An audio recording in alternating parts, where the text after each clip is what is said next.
How come no one ever talks about that the American dream is completely dead? I mean, we work all week. Hey guys, and welcome back to the channel. So as a person who watches TikTok videos so that you don't have to, so as I was scrolling through TikTok, I came across clips of American people, real videos of them saying that the American dream is dead. Like it's not struggling, like it's not fading, like straight up dead. Now I don't live in the US obviously, but I couldn't help but ask, is it really that bad? And somebody mentioned that you have to spend most of your life paying off our student loans, that grocery prices are so high, like owning a home is practically impossible for most people now, and if you want to survive you need to have 2 or 3 jobs. Meanwhile the rich, they're just doing fine and getting richer, and the working classes are drowning. And this made me wonder, how did America convince the entire world that it's the greatest country while so many of its people are struggling like this just to make it through the month? So in this video I'm gonna show you a few clips that I came across on TikTok that caught my attention. I want you to watch them with me, take it in, leave your thoughts in the comment section down below. I'm gonna give my own 2 cents at the end of this video, so let's watch this together. How come no one ever talks about that the American dream is completely dead? I mean, we work all week,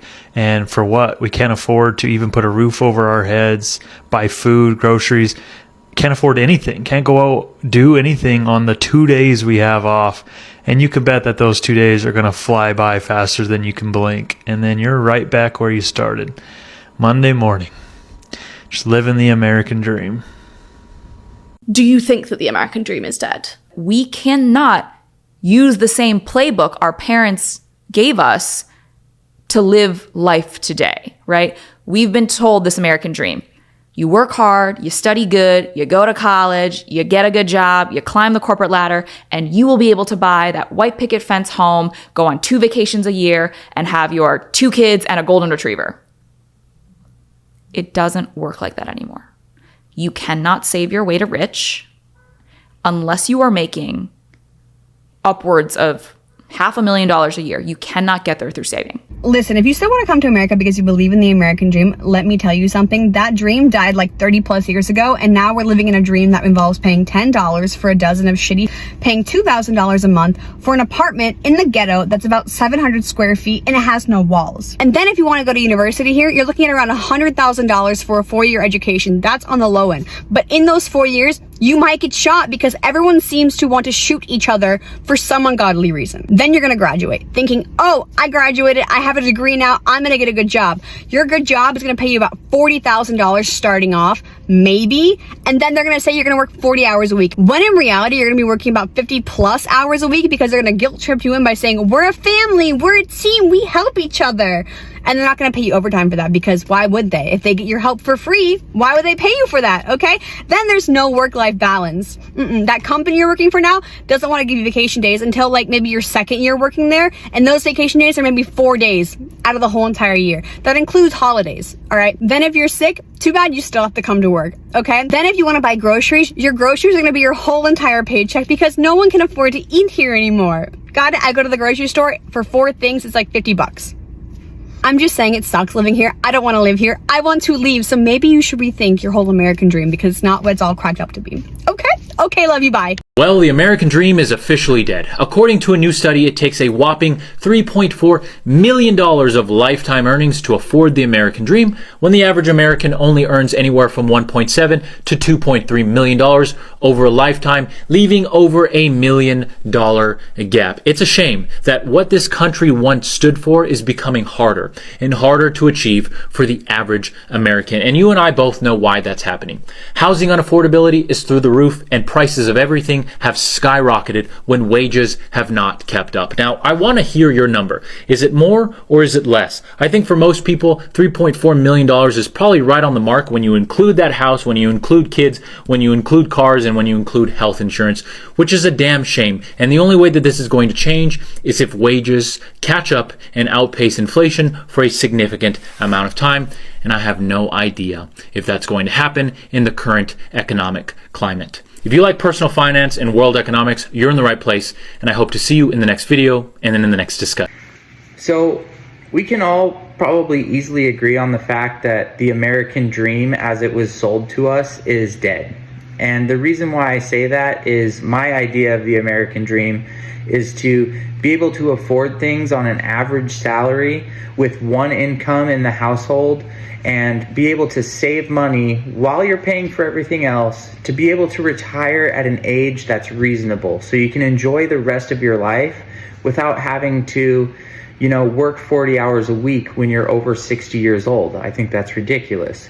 Now, what we're seeing is there's dual income houses, right? Most houses now have both spouses working, and the retirement age just keeps going up, and savings aren't going up.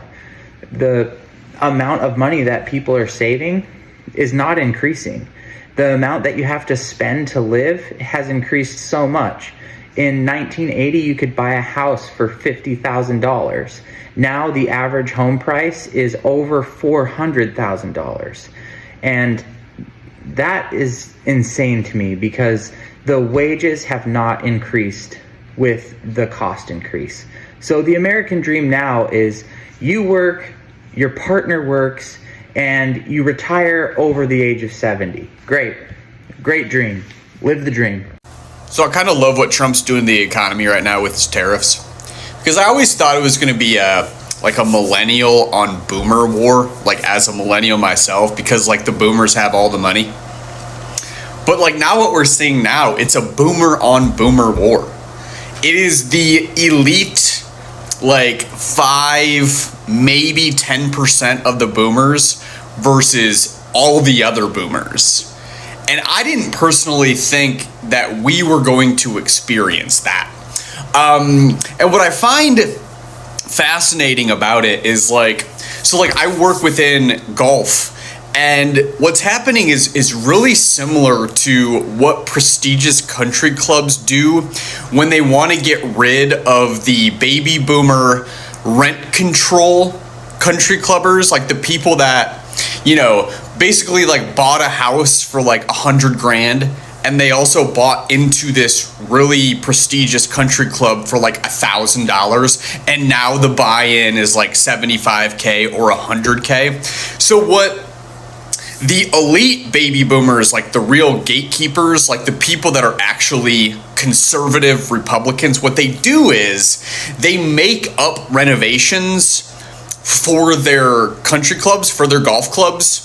And if you don't have the $20,000 or $50,000 that is now part of a new round of dues, so like if they want to put sand in the bunkers, or if they want to redesign part of the golf course, they create assessments that all the members have to pay.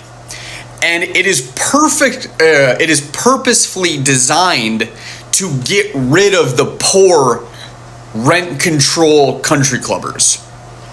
And that's what we're seeing happen now. You see a lot of people who I don't care what's happening in the stock market. It's because if you're not closer to rich than you are to being poor, you do not have any assets in the stock market. So when you hear people say, I don't care what's happening in the stock market, it's because you're poor, or it's because they're poor. And I'll conclude with this. So my family's financial advisor, or whatever you want to call him, he was telling us that 80%, that's 80% of baby boomers that right now control $80 trillion worth of financial assets, 80% of them will run out of money before they die. So the wealthiest generation in American history, 80% of them will not retire in peace. And I see like a lot of people my age, like millennials, and the generation that's younger than me, the Gen Z, thinking that you guys are going to retire one day. You will not. If you do not inherit money, you will work until you die. And a lot of you are like, well, that's hyperbole. You're being hyperbolic. Nope. You will work until you die. Unless you inherit money, right? And I think that's like what's really interesting about the way like the women are calling men losers. And the way that like my male buddies are dating, the only women that are dateable, the only women that are marryable, like it's an actual contract, are the people that are going to inherit generational wealth.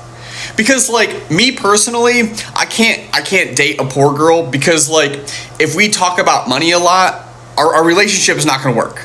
So the only woman that like works like in a relationship that's going to last decades is somebody who's going to inherit a lot of money. Because like if we talk about money, we're doomed. And the thing is, like, if you start playing with the percentages, it's why men and women both see the opposite gender as being, losers or worthless. And like I see a lot of women that are like still like posting, like sexy videos, like being hot and not having any other skills. Like if you can't tell a 5-minute story like this on TikTok, just being hot isn't good enough anymore. Like this isn't 2010 Instagram, where you could be a former Victoria's Secret model and then like get rich off of like brand deals, off of being an influencer. Like people are broke. Like what are you influencing? People don't have any fucking money. Like young people, the only people who have a little bit of disposable income are the young people that are living at home that don't pay rent. And like, I almost feel like every time I see a TikTok video now, there's a lot of people gaslighting. Because you don't know how many young people or what percentage of young people are getting money from their parents who are like living this baller lifestyle. We know you're poor. You're fucking poor. So like I said, like I always thought it was going to be like a millennial versus boomer sort of like civil war. So like to see the boomers, like the elite baby boomers, and like they are the true conservative Republicans. They're conservative because they already have the money and they vote to protect their money so that the poor Republicans don't get it. So if you're a MAGA Republican and you think that you're the same as a 1% conservative, you're not. Because those 1% conservatives, those are the gatekeepers at the country clubs and try to go play their golf course. You can't. Peace. I really think the American dream is dead because once upon a time, like our parents or grandparents thought they could have the American dream by, working hard, which would equate to them being successful. And then they can buy this house with the white picket fence and easily have 2.5 kids. And it's like in this day and age, that shit is not true. You can bust your butt, go to college, get this degree to A, not even find a job because this economy is terrible, or B, get a job that's trying to pay you $20 an hour with a college degree. And then to be able to afford a property nowadays, it's just wild, especially if you live in California like I do. Like I know other states are a little easier, but for a majority of people, it is still very difficult to buy a house. So this BS American dream that we have been told, it's dead. Maybe it worked for our parents or grandparents, like maybe, but nowadays it doesn't work because sadly, the rich only get richer while the poor gets poorer. Okay, so China just announced that their new tariffs are going to specifically target red states. And that should tell you something kind of wild. Other countries understand America better than most Americans do. Seriously. Like, they know that if they slap tariffs on things like soybeans, pork, or other agricultural goods, it's not just about the economics. It's political. Because a lot of that stuff comes from red states. Places that voted for Donald Trump. Places that are key to Republican power. This isn't random, it's strategic. China knows where to put the political pressure points on, and they're pushing on them. They're trying to create pain in areas that are most likely to push Republican leaders to the negotiating table. Meanwhile, a lot of Americans still think foreign policy and trade wars are just about winning or being tough.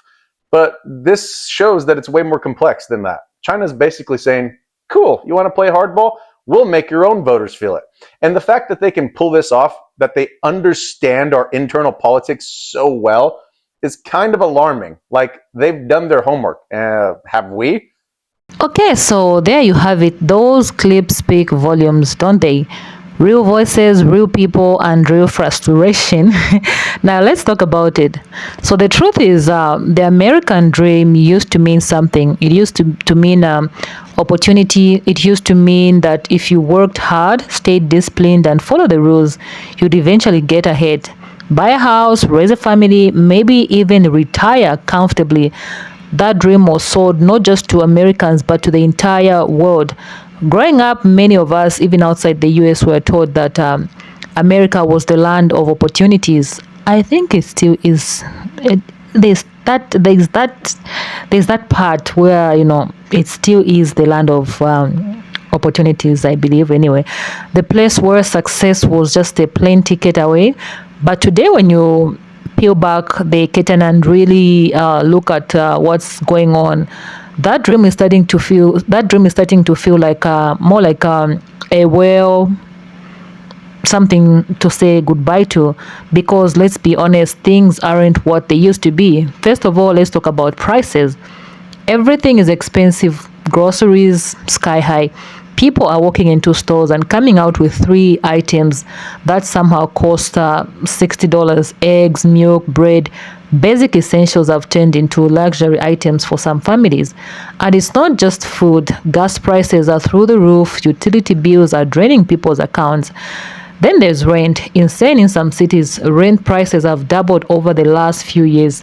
People are paying $2,000 US dollars or more just to live in a modest one-bedroom apartment. And that's not even the big name cities like New York or San Francisco. It's happening everywhere. Some folks are spending more than half their income just to keep a roof over their heads. And for those who dream of buying a home, forget it. Between inflation, high interest rates, and the housing market favoring corporations over people, the idea of owning a home is just out of reach for millions. What used to be a core part of the American dream, owning your own slice of the world, now feels like a fantasy. Let's not ignore homelessness either. The homelessness crisis is real and growing. Entire tent cities are popping up in major cities.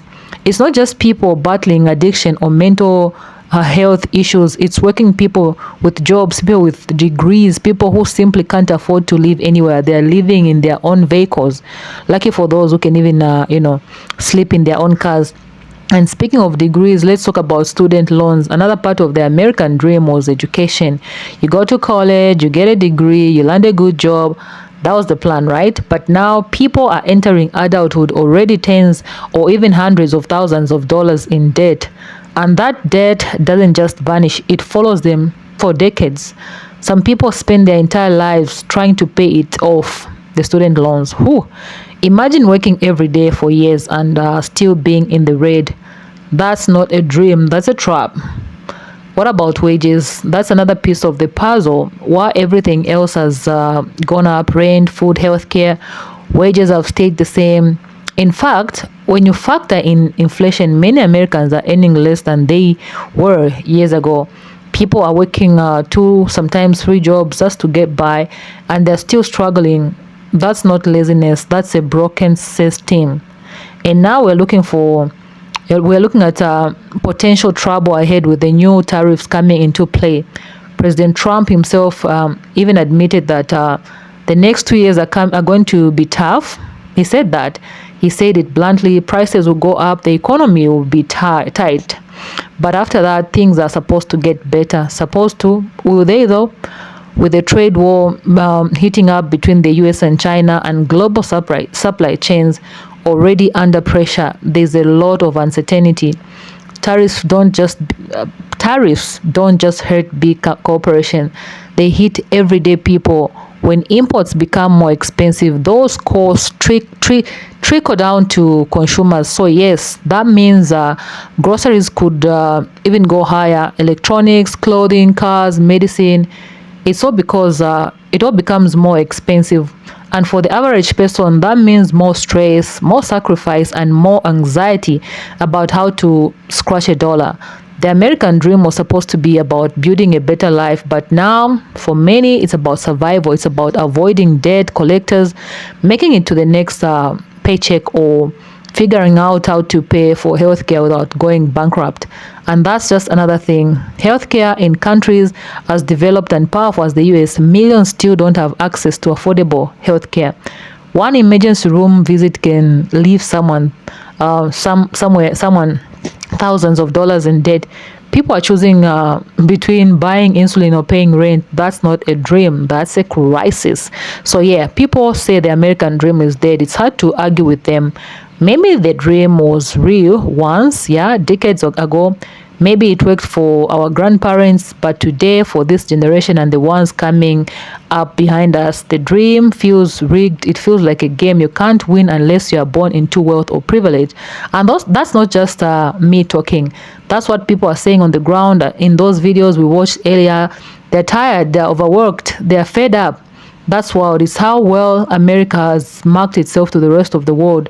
From the outside, it still looks like the place where anything is possible. The Hollywood image, the big houses, the perfect smiles. But behind all that, there's a growing number of people who are just trying to make it a day by day.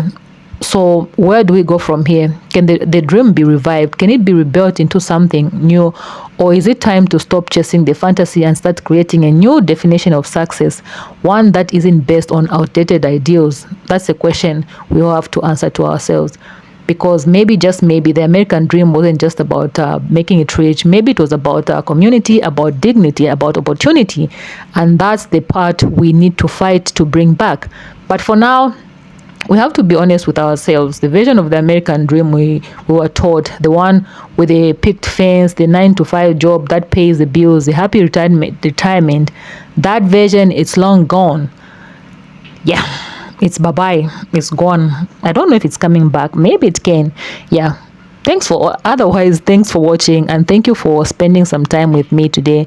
Let me know what you think about this video in the comment section down below. Do you think the American dream is really dead, or is there still hope for, to bring it back to life? What do you think? Let me know in the comment section down below, and I'll see you in my next video. Please stay peaceful.